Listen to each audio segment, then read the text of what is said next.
At the age of 18, I was diagnosed with bipolar disorder.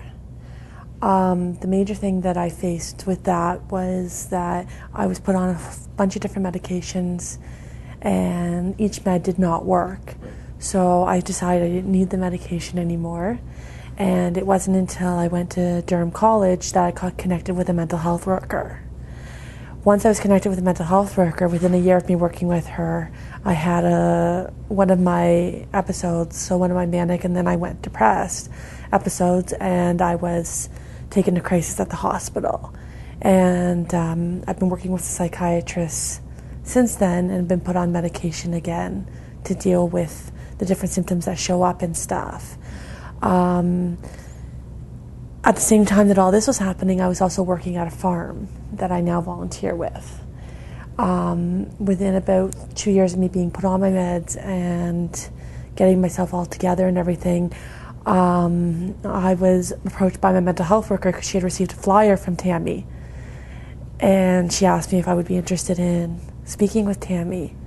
And I said, well, yeah. So we got all the application filled out and we sent it in. And I remember doing the training and going through all that and the panel training and stuff. I'd say my most one that really sticks in my head would be the Grade 7 Summit that we just did this year.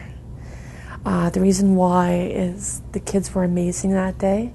The question period went on for next to forever, and that was great. And I think they would have had even more questions if we hadn't had to put an end to it because we had other things to do that day.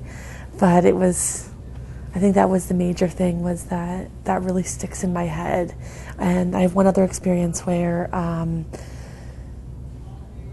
was stopped in the grocery store actually by a student who I had spoken at their school over in Ajax. And they stopped me this past summer and asked me if I was a Tammy speaker.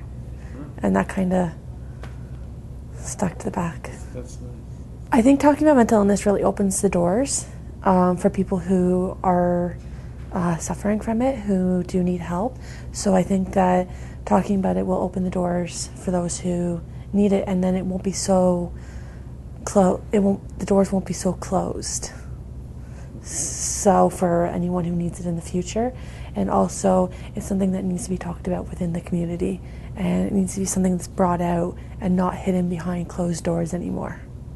I would like to see mental health talked about more within our community, more in a positive light than a negative one. And I would like to see for the future that it's not stigmatized anymore, because that's a major thing that I think with mental illness is a stigma around it. So